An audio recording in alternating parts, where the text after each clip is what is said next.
السلام عليكم أصحابتي وصوبرتي أصحابتي ورقي تقولي يقولون إن شاء الله بإذن الله الكريم عاد لا يقوليس إن شاء الله قال هي تدك وصوبر لأنتي نبار واي ميلك استضي وصوبرتين قوليس تاني الله إن شاء الله بإذن الله الكريم وإذن ندعي لنا قف كان ضدك كشكرين أو يعني وشكر عليه ومهد عليهم إلهكم شكرين إن شاء الله وكم هاتسنتين سكريب كلنا كبيرتانك يرسل شدينا كل يوم قبل إن الله إن شاء الله بإذن الله كريم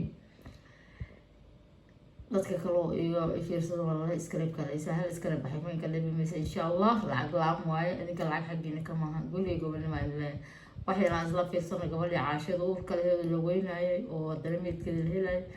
hadana waa kala arrin kala imaatay arrinteeda kala imaatay soo dhigay marxuumad caasho maxamed cabdilcasiis oo maalin ka hor lagu dilay deegaanka Garisbaale ee duleedka magaalada Muqdisho warar soo taraya ayaa jira oo la xiriira dilka marxuumadaasi warbixintan ayaana idinku soo gudbin doonaa dilka loo geystay marxuumada qaabkii uu u dhacay halka uu ka dhacay iyo sidoo kale halkii ay ka shaqeynaysay marxuumada baaritaano dheeraad ah oo ay sameysay hay'adda dambi baarista ee CID-da ayaa lagu ogaaday halka sida rasmiga ah uu kaga dhacay dilka marxuumad caasho oo habeen ka hor la dilay qol irid banaan ah oo ku yaala guri aan ka fogeyn goobta meedkeeda la soo dhigay ee xaafadda Galmudug ee duleedka magaalada Muqdisho ayaa la sheegay in lagu dhex dilay halkaasi oo la tilmaamay in uu deganaa in xilliyo sii horeysay ka yimid qurbaha kaasi oo la tilmaamay in aan la garanaynin halka jaal iyo cirib uu dhigay ciidamada dambi baarista ayaa albaabada isugu dhuftay wiil uu dhalay ninkaasi ayaa la sheegay in ciidamadu markii hore ay qabteen balse markii dambe ay sii daayeen عبد حيل فودي وقدوميها واحدة قلمدوق ديجان كجرزبالي فل كدعي هبين هراء حافظ قلمدوق وشالله إذا عدو أي كور بحنايين قبل دعس واحد دليل لما يقارنه وحصوها لني عدو ماشي كدعي أنه كاشين إن بوليسك يشعب كماشة يمامل لما ناس كاشين عيا marka wixii macluumaadkii aan helnay waxa u yeernay qolada CID-da kiiskiina waxaan moodaa in xaggooda uu weli jiro sababta annaga waxaan ku wareejinay raadadkii dhacdooyinkii meesha ka dhacay gurigaan aad u jeediin oo gadaasheeda ah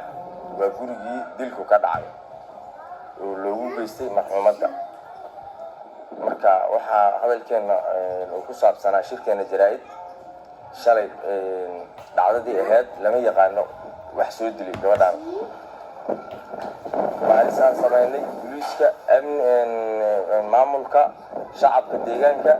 waxaan ku guuleysanay inaan helno meeshii dhacdadu ka dhacday waxaan ku wareejinay CID-da waa jiraan hal shakhsi aan hadda loo hayaa shakhsigii dilka geystana asagana waa lagu daba jiraa booliiska ku daba jira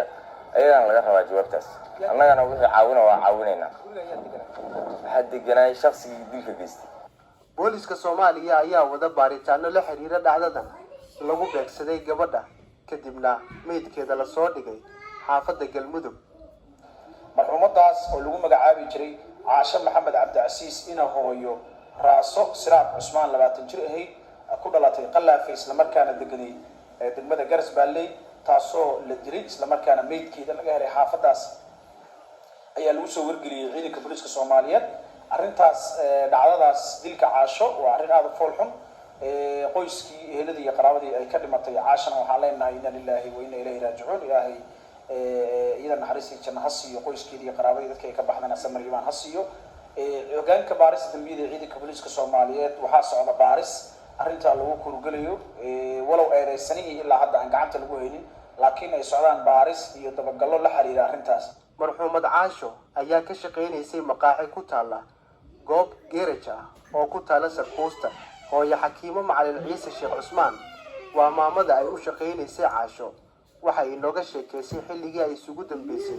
iyo intii ay ka taqinay anagoo bartaan fana aniga walaalahayga isla jirnaa qabarkuna soo gaarnaaga inta lagu dilay adii 8 saac amalay ahayd ilmuhu la canbay kan saambaan ee dooyno shiiday dheer ambiyaan shiidaayay يكون وإلى جيران بريته وحنو درينا يدين meesha ay qallaafaan geeyaynaa haddayba saankaaga maqantay liftibar ku maqantay dheen caasho uur 5 biloodana waa leed gabadhu gabar yar waa wadato ilma 3 jirka ah gabadha ana u hay jiray inuu isku hayay jirto tala galab ilma waxooda xal maqribka ku wareejiyay iyo koox aad iyo aad u caloolxun anuu waa iska dhaco ogaal buu ma lahayn markay qaadaysa marka saasa wax u jiraan wax ka badan oo tafaafiila oon haayo ma jirto ilaa intaas ma ahanin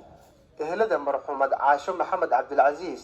ayaa sugaya cadaalad iyo in boolisku war sugan ka keenaan kiiskan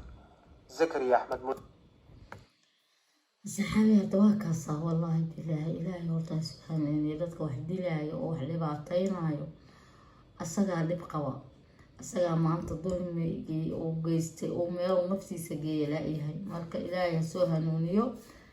ragga xun ee Soomaaliya Allah soo hanuuniyo rag badan oo fiican oo ay ku jiraan hadda waa kaas ayaa laga xumaan ragga Soomaaliya dad rag badan oo iskarabkaysa lagu jeeyaa ayaa la imaanay magaciisa ahayd dhibaatada la imaanay oo yacni Axmed Weydaan Cabdi ilmaan nacbi rag xun raggeena ku jira oo dhinximo ah intuu gabadha ku soo hadoo raba sii dilay ilaa rajul ayda waqtigeeda soo gal Allah naxariista dadka Soomaaliyeed Allah ka dib u leeyahay إن شاء الله. إن شاء الله.